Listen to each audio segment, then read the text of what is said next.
नमस्कार, आप देख रहे हैं लिटकेन आर्टवर्क्स का यूट्यूब चैनल लिटकेन 2020।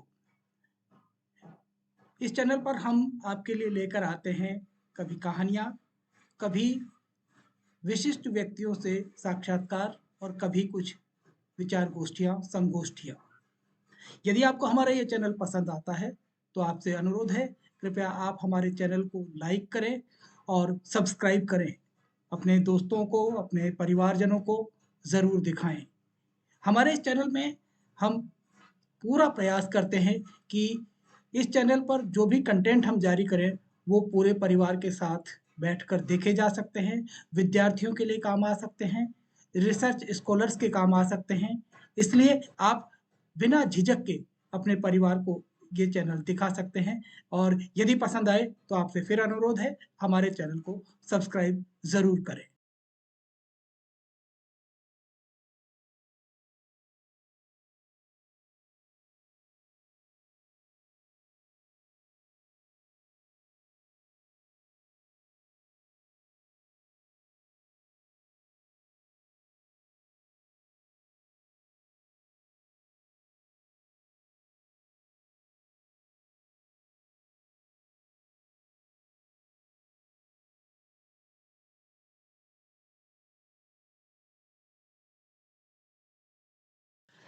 नमस्कार, लिटकेन 2020 चैनल में आप सभी श्रोताओं का स्वागत, सुधीजनों का स्वागत, जो आज हमें सुन रहे हैं, देख रहे हैं।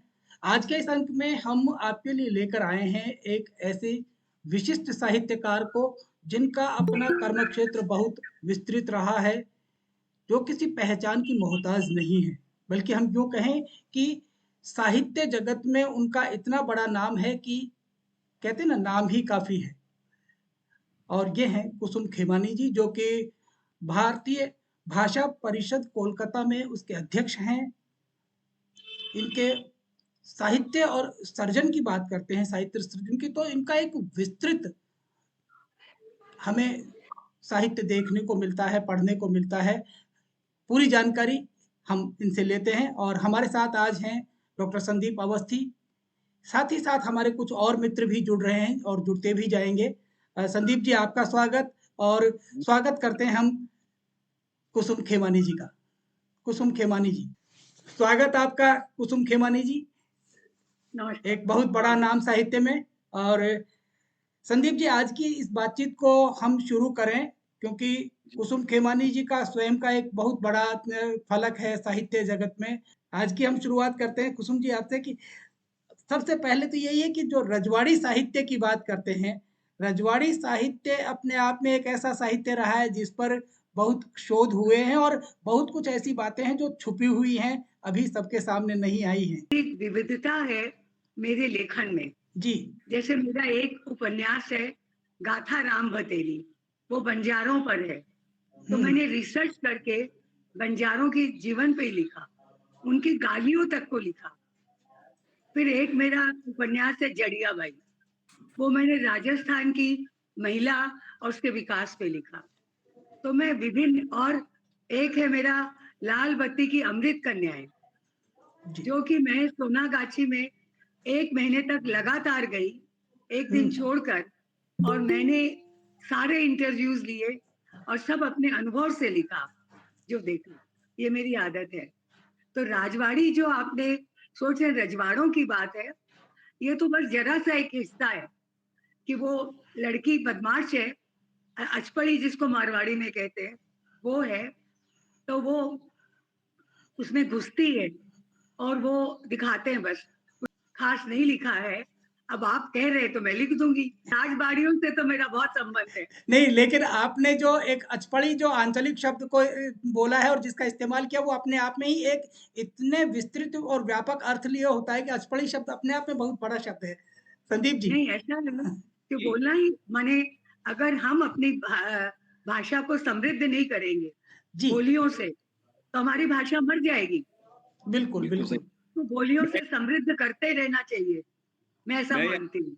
मैं यहाँ पर आदरणीय कुसुम जी से ये पूछना भी चाहूँगा और बताना भी चाहूँगा हमारे श्रोताओं को, युवाओं को, देश-विदेश के, कि कुसुम जी के उपन्यास या कथा साहित्य में मैंने सबका विस्तृत अध्ययन किया है कई वर्षों से, और मुझे ये इकलौती देश की ऐसी लेखिका लगती हैं जो एक तरफ आधुनिक शब्दावली, मुहावरे और आधुनिक रहन-सहन को भी अपने कथा साहित्य में स्थान देती हैं, लेकिन साथ-साथ जो उपन्यास का जो बैकग्राउंड होता है, जो उसकी विस्तृत पृष्ठभूमि होती है, वो उसको आंचलिक भी रखती हैं कई बार, और कई बार वो उसको ठेठ गाँव से शुरू करते हुए धीरे-धीरे यात्रा रोचक ढंग से आगे बढ़ाती है।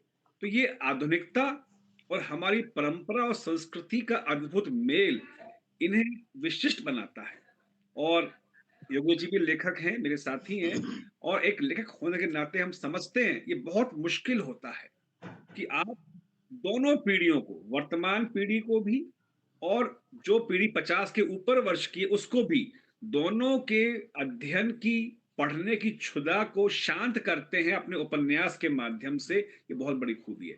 मैं पूछना चाहूंगा कुसुम जी से कि आपके जो पात्र हैं, चाहे जड़ियाबाई में जड़ियाबाई की यात्रा हो बचपन से लेकर के वृद्धावस्था तक, गाथा राग भतेरी में जो अद्भुत वो पात्र आपने जना है उसकी यात्रा हो, और अभी-अभी आई मारवाड़ी रजवाड़ी से मैं आगे बात करूँगा कुछ देर बाद। तो मैं कहना ये चाहता हूँ, इन पात्रों की, घटनाओं की इतनी बारीक डिटेलिंग, और मैंने कई ऐसे लेखक देखे जो बाकायदा अपने कथा साहित्य के लिए पत्र 21 वर्ष की उम्र से लेकर के 80 वर्ष की उम्र तक एक-एक चीज को संभाल के रखते रहे डेट वाइज।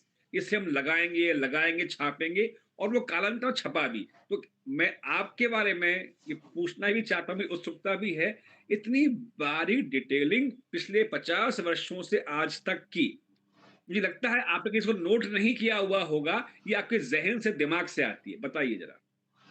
ऐसा है कि प्रभु की मुझ पर असीम कृपा है कि जैसे मैं आपको बताऊं कि मैं एमए का इम्तिहान 16 पर्चे थे हमारे टाइम में, और पूरे हिमानी हाउस में जॉइंट फैमिली का माहौल, किसी की रुचि नहीं पढ़ाई में, बल्कि सब कोई की बाधा।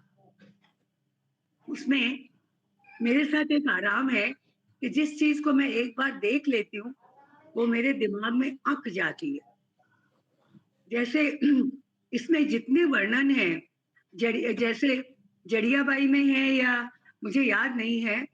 और ऐसा है योगेश जी जी। कि मेरी एक आदत है कि मैं काम को बिना जाने, जैसे अंदर घुस के जब तक जान ना लूं, मैं उसको हाथ नहीं लगाती। जैसे आपने कहा कि इतने, तो मैं 3 पीढ़ियों के साथ रही हूँ, अभी जी। भी रह रही हूँ। खिमानी हाउस में 4 पीढ़ी के साथ रहती थी। तो मेरा जो पीढ़ियों के साथ एक सामंजस्य है, या मैं उनको समझ पाती हूँ, ये इसी की वजह से। जी। संयुक्त परिवार में रहना अपने आप में बहुत सारी बातें दे जाता है और एक जो आगे वाली पीढ़ी है उसको भी बहुत सारे संस्कार दे जाता है देता है। ये उसी की शायद उस विरासत को आपने आगे बच्चों को दिया, आपने जो ली है उस विरासत को आप आगे बच्चों को दे रहे हैं, दूसरी पीढ़ी को हस्तांतरित कर रहे हैं। जब हम योगेश जी, जी, आपको एक घटना बताऊँ, जी, आपको देने की दरकार नहीं पड़ती है। अगर कोई अच्छी चीज़ है ना, तो बच्चे खुद ले लेते हैं। मैं आपको बताऊँ, मेरी ग्रैंड डॉटर है, शी इज़ हाइली इंटेलिजेंट। वो दिल्ली में रह के एमबीए की किताब लिख रही है, एमबीए की। और उसी ने मुझसे ये बाध्य किया कि आप अपनी जीवनी लिखिए, जी। ताकि बहुत सी औरतों को प्रोत्साहन मिले। तो मैंने कहा भाई आत्मकथा में तो मैं तो झूठ लिखूंगी नहीं, हुँ, तो इसमें मैं क्या करूं? तो मुझे शंभूनाथ जी बोले थोड़ा बहुत ट्विस्ट डाल दीजिए। मैंने कहा ना, मैं तो अगर आत्मकथा लिख रही हूँ तो आत्मकथा। तो मैंने वो सीधी सीधी जैसा जीवन जिया उसको खूबसूरती से लिख दिया। उसके बाद का जो है कि जब वो बांग्लादेश चली जाती है, और जब मैंने अपने मृत्यु की, मैं मरी तो नहीं तो करूं क्या, लेकिन अब वो नायिका को तो मृत्यु मिलेगी ही। तो जो मैंने मृत्यु की अपनी कल्पना कर रखी है, वो मैंने उस नायिका को दे दी। मेरे लेखन में जितने पात्र हैं, से सब मेरे अनुभव जनित हैं। एक भी नकली नहीं है। मैं देखिए यहाँ हाँ जी, संदीप जी बोलिए। कि जो आदरणीय कुसुम जी का नया उपन्यास है मारवाड़ी रजवाड़ी, जी, इसमें एक किशोरी की जो बहुत बाल अवस्था या कहा जाए कि किशोर अवस्था में विवाह करके बड़े अच्छे खानदान में आ जाती है। उसकी पढ़ाई की गाथा किस तरह पढ़ाई पूरी करती है, किस तरह से वो बिज़नेस में रुचि लेती है और किस तरह से पारिवारिक संस्कारों को सँभालती है, ये सशक्त नारी की बानगी है। मेरा सवाल कुसुम जी से ये है कि आपने स्वयं कहा है, हम सब भी जानते हैं कि वो आपकी आत्मकथात्मक उपन्यास है। मेरा सवाल ये है उसमें जो थोड़ा बहुत एडजस्टमेंट आता है और जो आक्रोश आपने दबाया है, वो कितना असर करता है, कितना इफ़ेक्ट डालता है परिवार के ऊपर, इसमें सामने वाले बुजुर्ग बुरा भी ना माने और युवाओं का काम भी चल जाए? ऐसा है कि देखिए आक्रोश जो आता है, मैं ये तो नहीं कहूँगी कि गुस्सा नहीं आता था, आता ही था। लेकिन वो हर वक़्त मैं आपको एक छोटा-सा उदाहरण देती हूँ। वो मेरी एक देवरानी ने आके मुझसे कहा, "देखिए आप जब पढ़ती थी, तो सासू जी कितना अड़ंगा लगाती थी। हुँ? और अभी उनकी बहू पढ़ रही है, हम लोग जॉइंट फैमिली में थे बहुत बड़ी, तो उसको सारी सुविधाएँ दे रही हैं। तो मैंने कहा कि देखो बेटा, ऐसा है ना कि अब उनका नज़रिया विस्तृत हो गया, तो ये तो अपने लिए अच्छी बात है। तो उसने कहा आप एकदम मूर्ख हैं, उसने ये कहा। तो ऐसा है कि मुझ में मुझको लगता है कि मुझ में जो ये औदार्य है या जो दृष्टि का विस्तार है, ये मेरी माँ की और मेरी किताबों की देन है। बहुत बढ़िया, वाह! सोशल क्या लाइफ बात! में काम करने की देन है। बहुत मैं बढ़िया। कोई लेकर पैदा नहीं हुई थी और मैं सारे मनुष्य में जितने अवगुण होने चाहिए शायद सब हैं मुझ में। अरे ऐसा लेकिन नहीं है।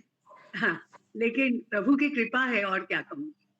जी, एक बात मैं इसमें जानना चाह रहा था कुसुम जी कि जब किशोरावस्था में या यूँ कहिए कि जो अर्ली स्टेज होती है उसमें बच्चे के का विवाह हो जाता है, जब वो 15-16 साल की आयु वर्ष वय में होता है और उसके बाद में उस लड़की को जब दूसरे घर में जाकर के और अपने आप को समायोजित करना होता है उस परिवार के लिए और सामंजस्य बैठाना पड़ता है। वहाँ उस तरह की जो मनःस्थिति क्योंकि आपने जो मारवाड़ी रजवाड़ी जो उपन्यास लिखा है इसमें वो उस नायिका का विवाह किशोरावस्था में ही हो जाता है।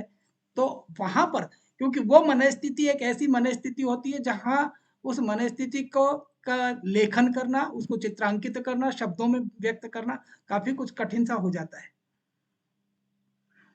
मुझे तो कठिन नहीं लगा, जी, क्योंकि ऐसा है कि जब मेरी शादी हुई तो आपका कहना ठीक है कि वो कोई आज के हिसाब से एकदम परिपक्व तो नहीं थी। जी, लेकिन मेरी माँ ने ये कहा कि हम लोग पंजाब के हैं, तब भिवानी पंजाब में था, तो हम लोग लंबे-चौड़े हैं सब। तो मैं लंबी-चौड़ी हो गई 12-13 साल की और 15 साल की तो एकदम जवान को माँ कह और मेरे साथ जब मैं कॉलेज जाती, स्कूल जाती और मेरी माँ ने दया करके मेरा चौपट कर दिया पढ़ना, हर साल मुझे डबल प्रमोशन दिला देती थी। हुँ, जब मैं फर्स्ट सेकंड आती, डबल प्रमोशन। तो चाहे स्कूल ही बदलानी पड़े पर डबल प्रमोशन लेना पड़ेगा। तो कूदती-फांदती मैं 12-13 साल की उम्र में कॉलेज में पहुँच गई। अ, क्या तो बात है! साहब आप पहुँच जाइए कॉलेज में, पर बुद्धि तो आपकी बच्चों जैसी ही रहेगी। पर मैंने एक और देखा है, मैंने एक दिन माँ को कहा भी कि माँ, ये तुमने क्या किया मेरे साथ? मैं अगर तुम मुझे नहीं कुदाती, तो मैं आज नाम करती। तो माँ ने कहा, तुमने जितना नाम कर लिया है बहुत है और मैं नहीं इस तरह तुमको कुदाती, तो तुम कोई एमए, पीएचडी नहीं कर सकती। तो मैंने सोचा कि शायद प्रभु की यही इच्छा थी मेरे लिए और योगेश जी, आपने कहा पढ़ना पड़ता है, सामंजस्य बिठाना नहीं पड़ता है, सामंजस्य आपके स्वभाव में होता है। बिल्कुल सही बात है। बहुत सही आपको कहा क्यों आपने। बिठाना पड़ेगा भाई? क्या ज़बरदस्ती है? जी, जी, जी। आप ऐसे मैं सरल मना ज़रूर थी और इसलिए मुझे कभी कोई कठिनाई नहीं हुई। जीवन में कभी कोई बाधाएं नहीं आई। जैसे और मुझे रहे से गुरु बहुत अच्छे मिले। एक दिन मैं तानपुरे पे स्वर लगा रही थी और बहुत अच्छा स्वर लगा, माने चिकारी का। तो मैंने गुरु उसी वक्त मेरी सांस की आवाज आई, चलो क्योंकि घर का काम। तो मैंने तानपुरे को रख के कहा गुस्से में, गुरु जी मेरा गाना सीखना नहीं होगा। तो उन्होंने कहा कि मैं बांग्ला में कहती हूँ, फिर एक्सप्लेन करूंगी। कुसुम नदी देखेছো?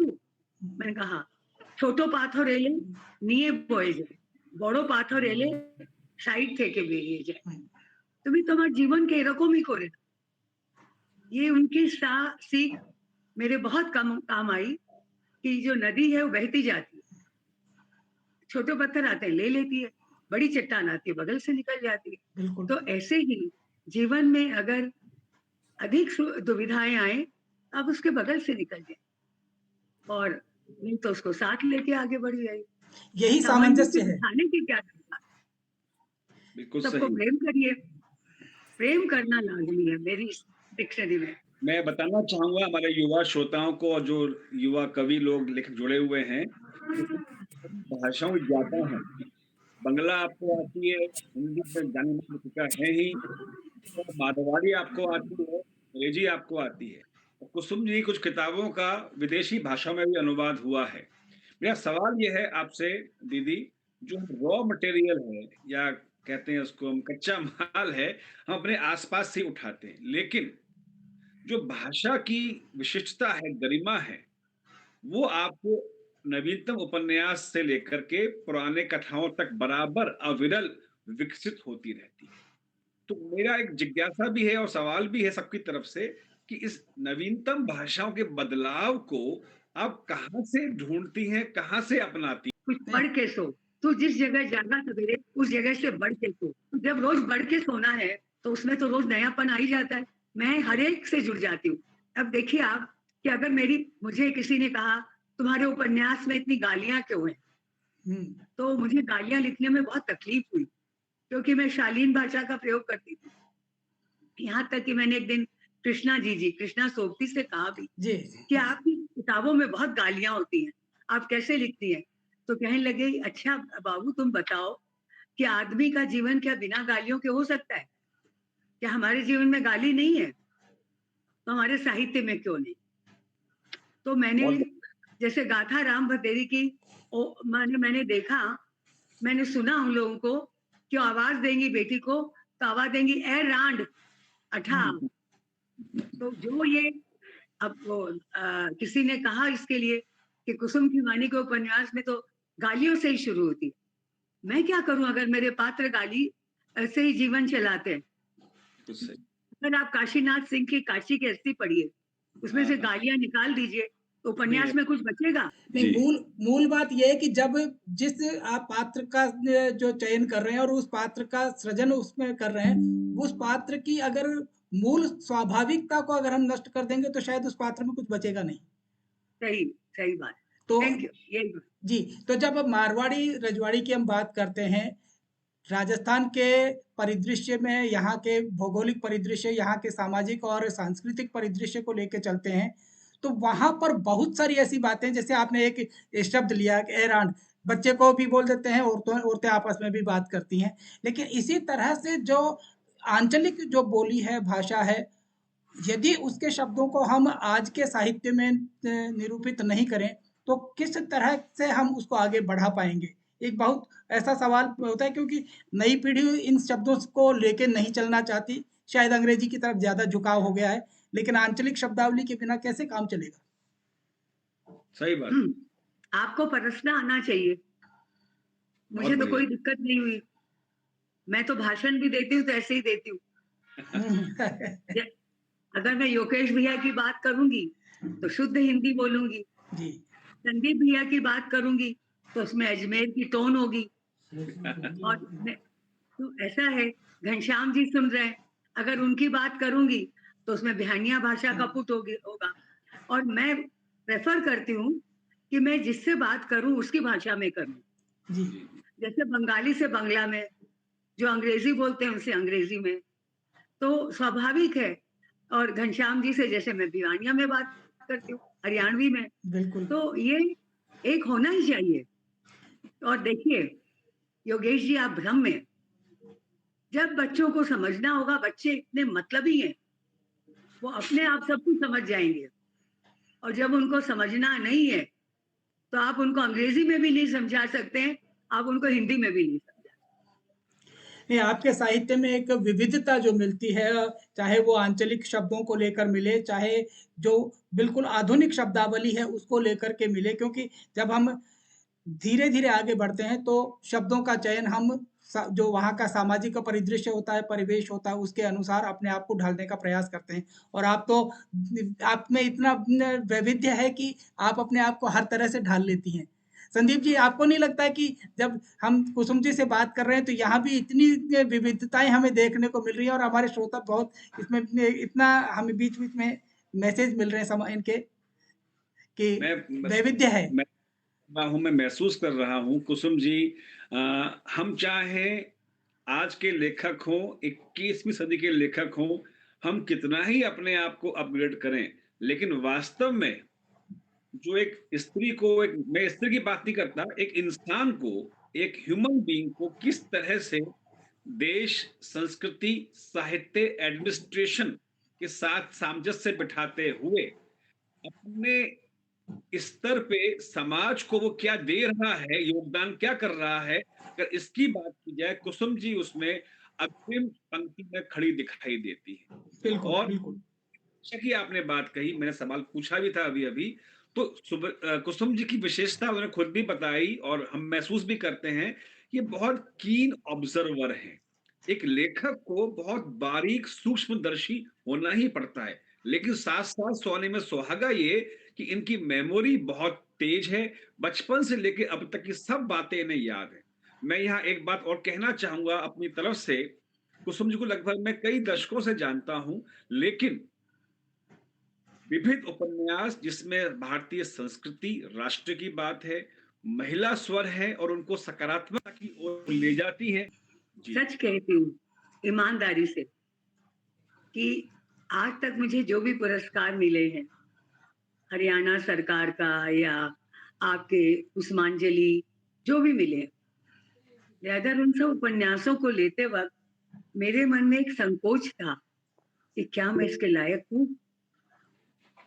तो ये जो बात है ना पुरस्कार की, मेरा पुरस्कार तो मेरे पाठक मुझे इतना प्रेम देते हैं, मेरी पुस्तकों को इतना पसंद करते हैं, तो मैं इसी बात से खुश हूँ। जी, मैं एक बात जोड़ना चाहूँगा कि साहित्यकार जब साहित्य सर्जना करता है, तो मैं समझता हूँ शायद कभी किसी पुरस्कार की आकांक्षा में वो नहीं करता है, क्योंकि वो स्वयं बोलता है उसका साहित्य, और आपका साहित्य अपने आप बोल रहा है। वो किसी का ऐसा वो नहीं है कि भई हम मुझे अपने कोई पुरस्कार देगा तो ऐसा पहचान बनेगी। आपकी पहचान अपने आप में इतनी बड़ी है कि किसी को ये कहने की आवश्यकता ही नहीं है। बहुत-बहुत धन्यवाद आपको इस बात के लिए। संदीप जी, मैं एक बात और जी, मान के चलता हूँ, हमारे एक ये जो दर्शक हैं मधु मेहता, इन्होंने भी कहा है कि आंचलिकता को लेकर बहुत अच्छी सुंदर बातचीत कुसुम जी के साथ में हो रही है।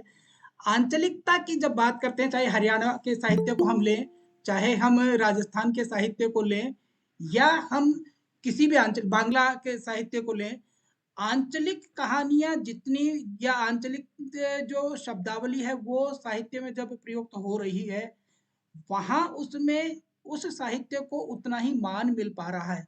राजस्थान के संदर्भ में विशेष रूप से मैं बात करना चाहूँगा कुसुम जी से, क्योंकि मूल रूप से आप राजस्थान की हैं।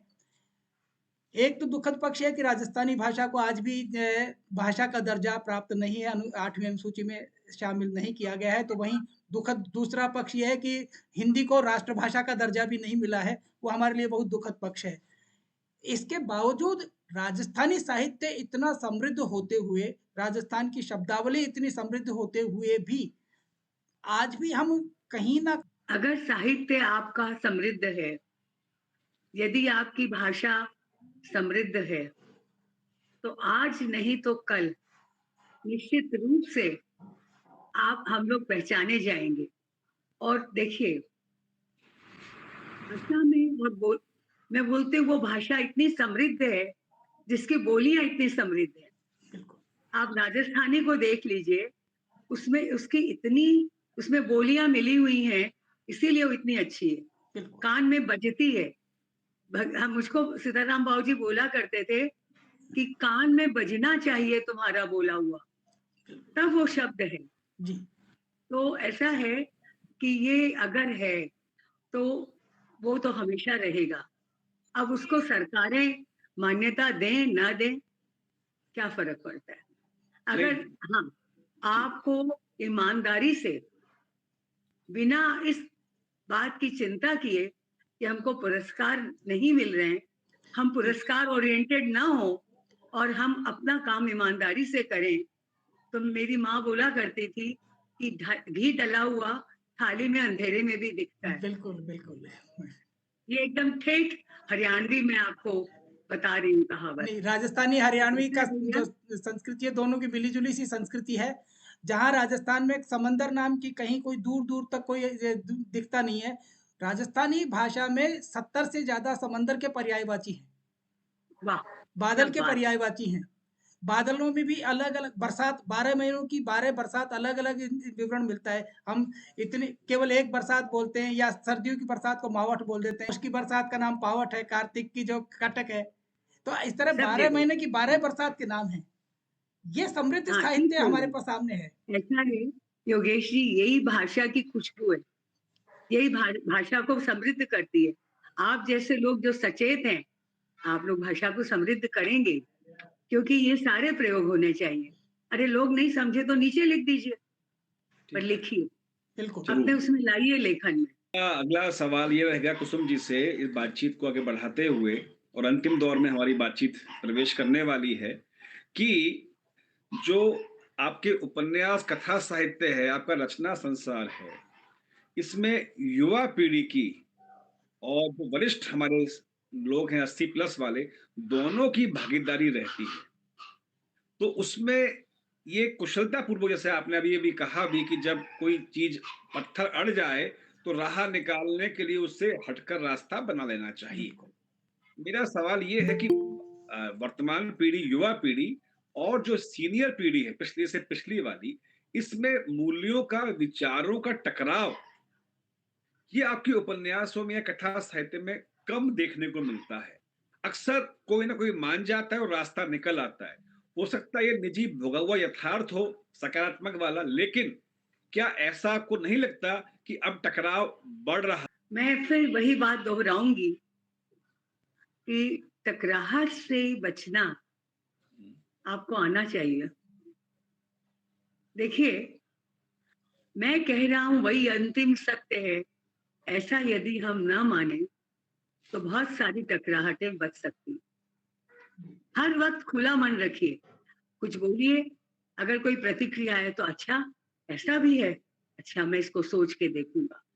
माने हमें क्या दरकार है किसी को रिफ्यूट करने की? हर व्यक्ति अपनी समझ से सोच समझ के कोई बात बोलता है, हम क्यों काटें उसे? हम बहुत उसको बढ़िया। पूछ लें, भैया ये हमारे समझ नहीं आए बता दो, और या उसको आत्मसात कर लें। लेकिन ये जो है ना तर्क वितर्क, जैसे एक छोटी सी बात है, मैं आप भगवान को मानती हैं? मैंने कहा किस रूप में? कर्म कांड में नहीं मान। तो फिर आप तो बहस, मैंने कहा देखिए आप ऐसा शुरू में ही कह दीजिए ना कि आपको बहस करनी है, तो मैं वैसे बहस करूं, मैं वो बाण निकालूं, तो कहते नहीं वो नहीं करनी। तो मैंने कहा आप मेरी मंशा थोड़ी पूछ रहे हैं, आपको तो मुझसे बहस करनी है, जी, तो मैं सारे बाण निकाल लेती हूँ अपने। हाँ, तो ऐसा है कि देखिए मैं एक बात मानती हूँ, ये बात भी सही है कि सही तर्क किए जाएं तो समृद्धता आती है, चाहे वो भाषा हो चाहे आदमी में, और वो उसको आत्मसात भी करता है। लेकिन आम तौर पे सही तर्क किए ही नहीं जाते।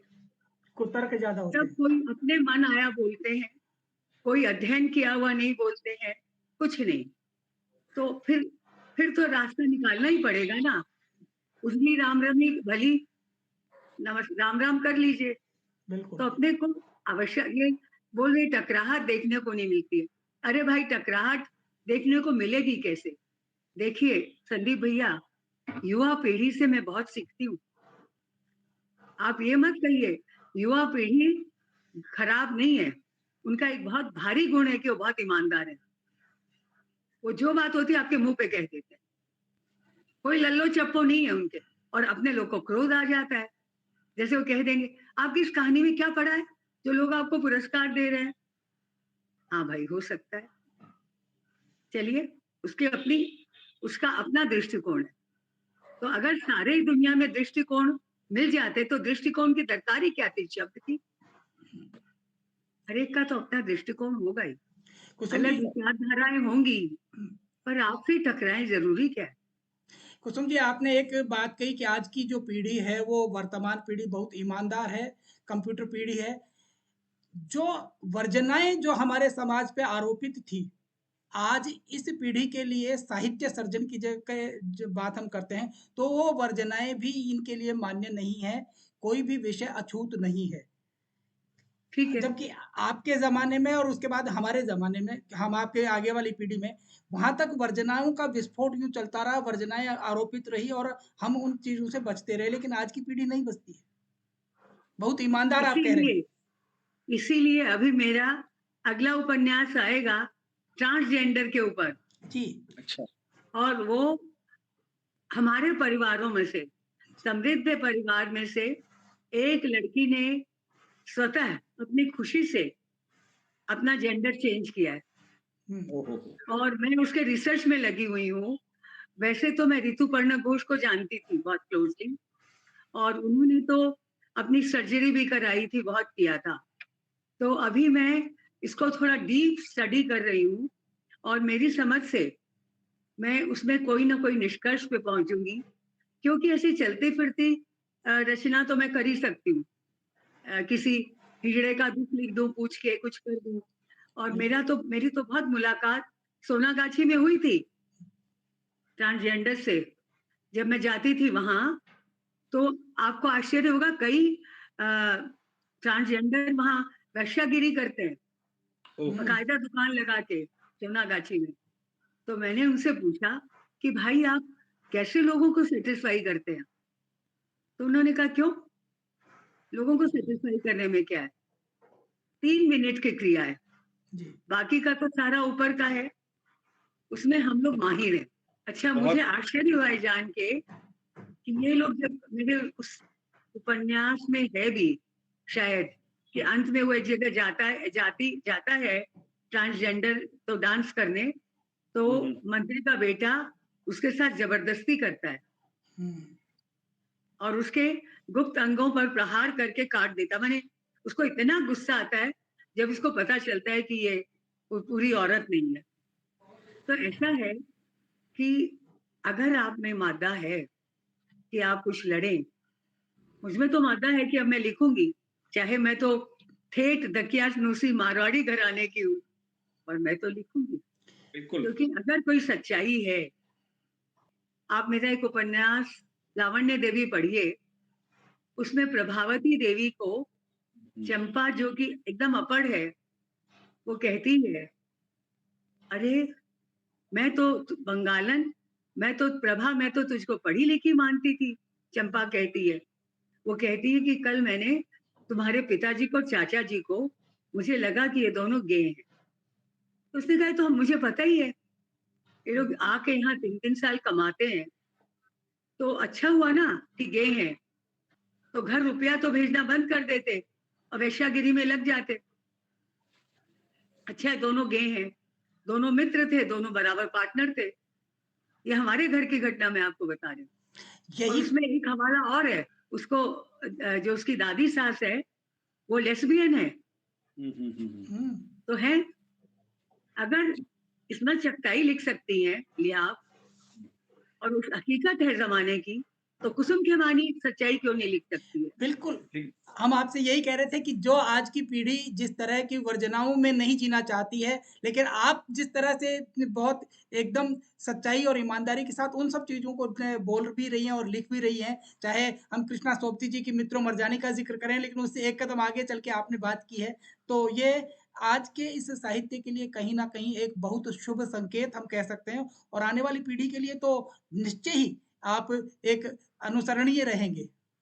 मैं ये बात जोड़ना चाहूँगा और कुसुम जी, जी के लिए उनकी अभी बातचीत के आधार पर कि जो वर्तमान पीढ़ी लिख रही है, खासकर छोटे शहरों की बात करूँ या जो यस, अभी-अभी शुरू किए हैं 5-6 सालों से, वो पता नहीं क्यों अपने कम्फर्ट ज़ोन से बाहर नहीं आना चाहते। तो उनके लिए ये बातचीत, कुसुम जी के जवाब प्रेरणादायी हैं कि आपको अपने कम्फर्ट ज़ोन से बाहर आना चाहिए, ढके-छुपे विषयों को सामने लाना चाहिए।